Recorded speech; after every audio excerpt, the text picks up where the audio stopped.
No livro de Kenyon, há um capítulo chamado O Homem e os Milagres. É tão importante que gostaria de considerá-lo por inteiro, mas aqui apenas reproduzirei umas poucas citações escolhidas. Mais uma vez, encorajo você a adquirir um exemplar desse livro e estudar este capítulo até aprender bastante.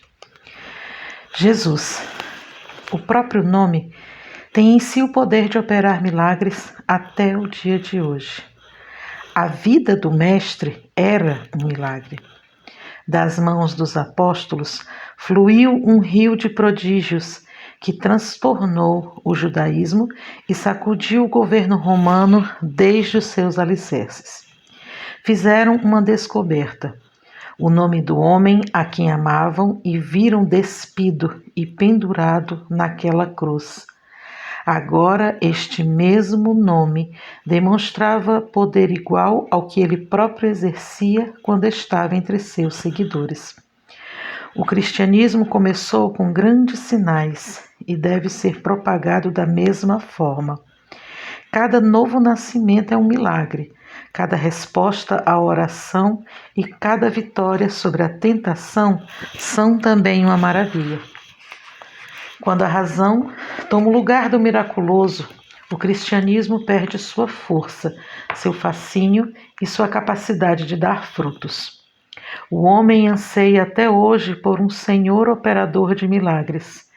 O ser humano quer um Deus vivo e anela por um prodígio.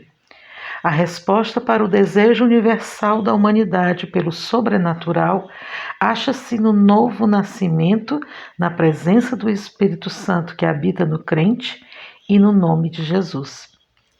Deus é um operador de maravilhas. Jesus Cristo foi e continua sendo um grande milagre. A Bíblia é um livro de prodígios. É a história do rompimento entre a dimensão sobrenatural e a natural. Quando Jesus começou seu ministério público, era uma carreira de milagres. Na época em que a igreja iniciou a caminhada, foi firmada também desse modo. Todo avivamento, desde o Pentecostes, que honra o Galileu humilde, tem sido um reavivamento milagroso. A igreja nunca foi erguida dos seus tropeços pelos grandes mestres filósofos, mas por leigos humildes que têm tido uma nova visão de Cristo, daquele que é o mesmo ontem, hoje e o será para sempre. Anelamos pela presença manifesta do Espírito em nossos cultos religiosos. Todos os homens anelam pelo sobrenatural. Anseiam por ver a manifestação do poder do Altíssimo e por sentir a emoção do toque do invisível. O homem foi criado por um Deus operador de milagres. Este elemento prodigioso está nele. As pessoas querem operar prodígios e viver na atmosfera do sobrenatural.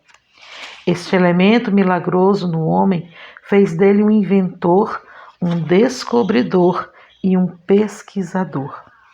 O âmbito milagroso é a região natural do homem. Ele é, por criação, o companheiro de um pai realizador de milagres.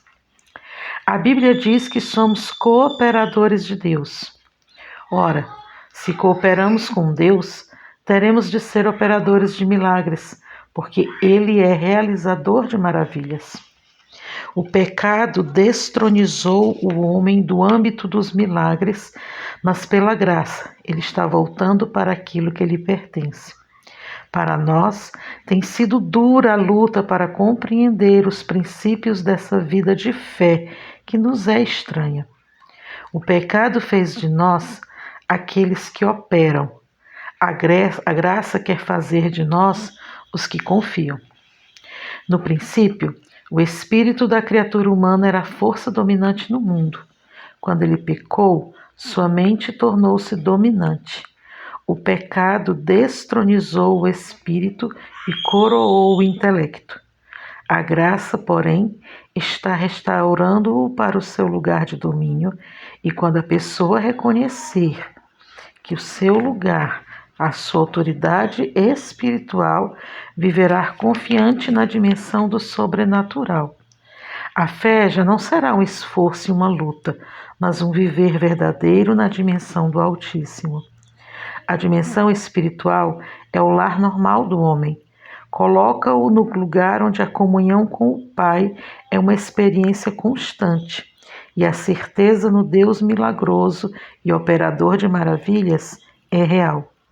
O ser humano exercerá então o tipo mais elevado de fé, mas estará tão inconsciente de tê-lo exercido como está ao preencher um cheque.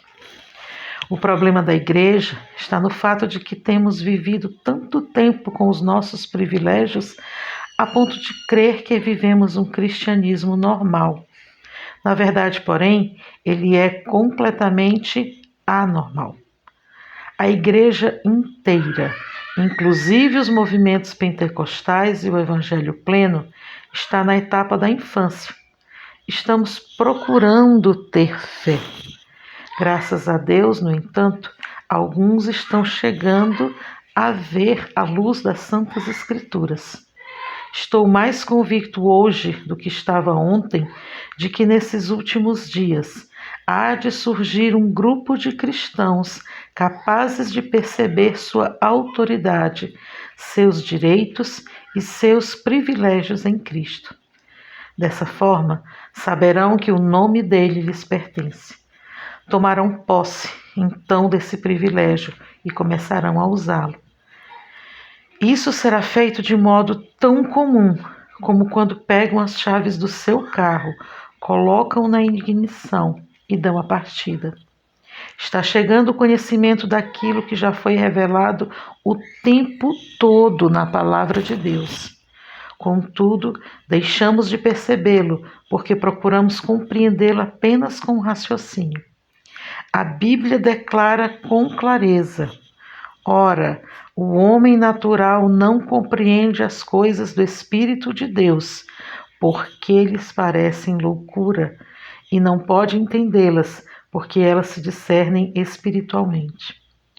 Você poderia interpretar assim: a mente natural não aceita os assuntos concernentes ao Espírito de Deus. Lembre-se de que a Bíblia provém do Espírito de Deus.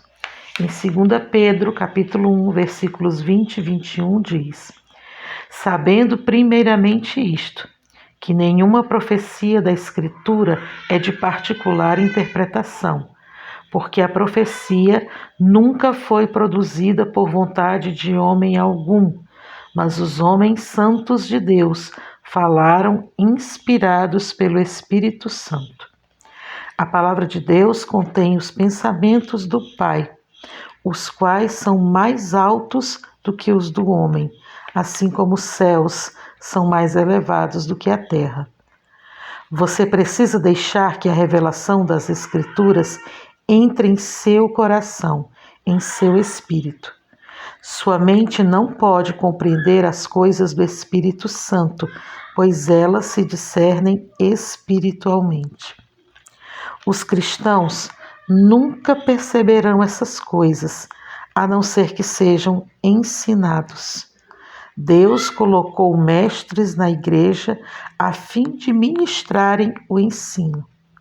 Mas a verdade chegará pouco a pouco, quando ela vier em sua plenitude e crescermos para além da etapa da infância cristã.